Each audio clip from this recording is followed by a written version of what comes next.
Hey YouTube, good day. We interrupt your daily vlog, as this will not be a vlog. It's going to be a video response.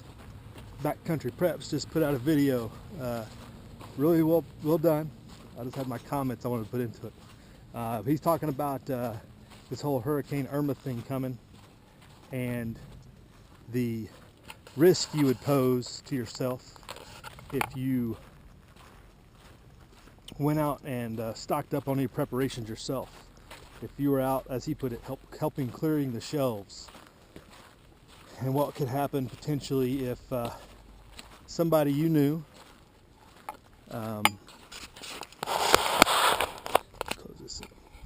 somebody you knew that knew you were a prepper, saw you out there and called attention to everybody, like either called you out in public, like, hey, that guy's a prepper, he's taking all our stuff, or just would that build up as an animosity and he might come after you later when he saw you in the store like that.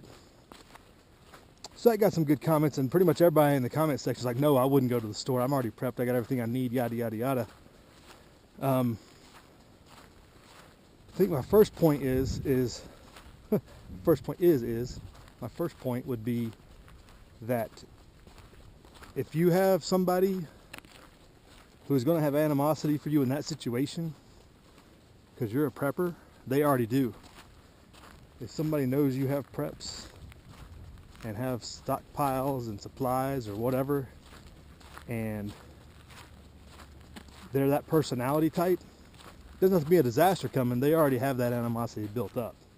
Whether it's because they feel like you're economically advantaged over them, or they're just down and out because they don't feel like they can work as hard as you do, or whatever the animosity they hold towards you, it already exists prior to that event. I think it might bring it out, it might really bring it to the surface, and they might start telling people about it. But when it goes back to the old prepper, you know, this video's been, the video of prepper security has been around for years, about OPSEC and keeping your preps to yourself. And really, I mean, this debate on YouTube about what do you show, what don't you show, all those things have been hotly debated for years on here. But that would be a prime example of not showing people who aren't in the preparedness mindset themselves what you have.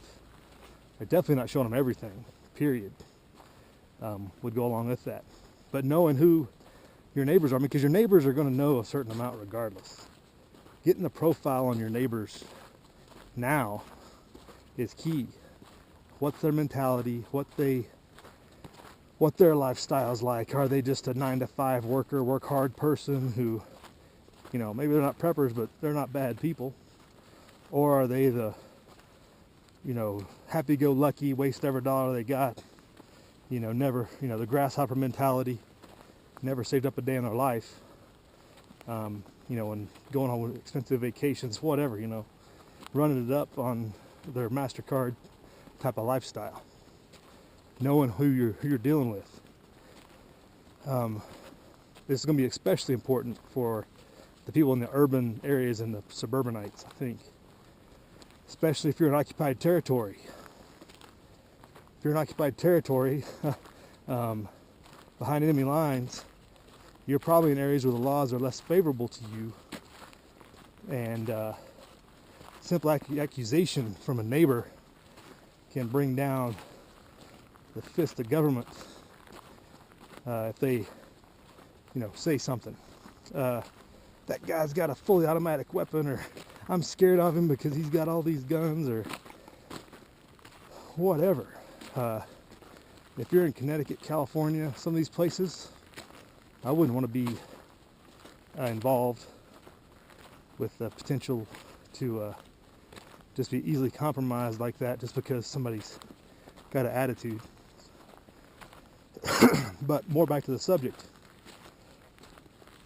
So know your neighbors and know what the potential is for them turning into that person with animosity, that person with hatefulness, basically. What kind of personality they are, who they are. So it'd be good to know those things up front. Second of all, I said I would go to the store and stock up on something if I needed something. If I see a hurricane coming, granted I don't have this problem, but I don't know. It's kind of, we don't really see storms coming from, we see winter storms coming in from a long ways out.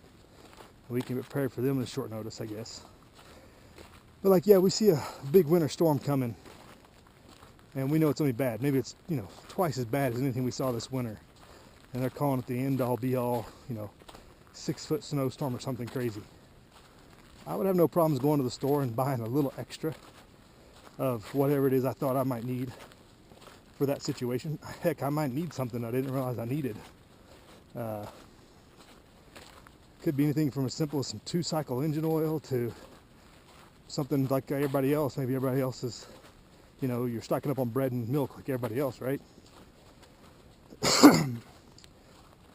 But I would have no problem going in there and getting what I needed to fill some gaps if the situation was such that I felt safe.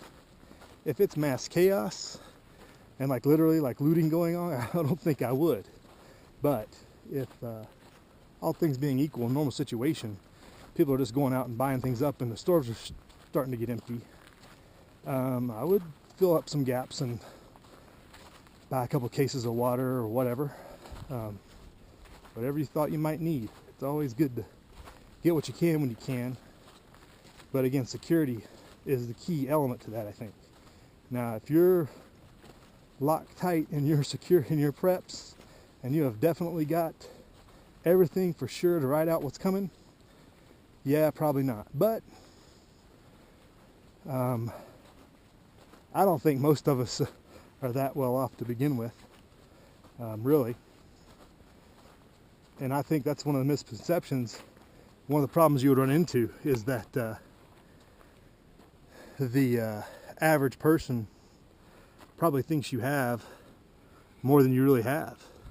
The outside person's perception of what preppers have is probably well overblown about what reality is. Let's just throw a number out there. 5 years of stores for your whole family. Most people don't have that. Most big-time preppers on YouTube don't have that. There's a couple, I probably do. But the perception of the public probably is that everybody does. Just throwing that number out there. And I would say most of us, if we were to have somebody that has this type of animosity, would be the type that would try to come after your preps, would be disappointed when they showed up at your place and be like, oh man, this is all you got? Where's the good stuff? They'd be like looking for your bunker or where you're keeping all the good stuff or something like that. Not to say everybody's out there not doing the right thing and trying their hardest and making preparations, but the perception of what is and what reality is, I think, is two different things too. When you had the practical, what was that, doomsday preppers, and the practical preparedness people went in there and they would evaluate them and give them a risk score, you know, of 1 to 10 on what their successful preps were. You know, they'd always be way deficient on 1 or 2. You know, and these are like, I don't know, I guess I would call them the high-end preppers. People that have really put exponential amount of effort, money, and time into it. They were always deficient in one area, 9 times out of 10. It's very hard to be well-rounded, and it's even harder to be well-rounded for years down the road. So when we talk about sustainability and being able to produce your own stuff. But Backburner Preps is a good video. Check out his video and comment below on his stuff. Kind of talk about that a little bit, but I think it's all security dependent. If it's just a normal cleaning out the shelves, you know, normal pre-storm hype, if you will, I'd go and fill up some, you know, a grocery basket, you know, and get a couple things. If I want a couple of fresh tomatoes and some strawberries, as long as they're there, I'd pick them up. If I needed a couple cases of water, or, you know, go pick them up. It's not a matter that I need them, but hey, I wanted to have some strawberry shortcake while I'm watching the snowstorm or whatever. So that's just my thoughts on that. But the biggest thing is, if you have an inkling that you go into the store is going to compromise your situation with the neighbors or with somebody that knows you, it's too late. They already have that. If you've got it in your mind, it's a seed in their mind more than likely, and that's somebody to be wary of and be on the lookout for. So just my thoughts, people. Prepare, live free.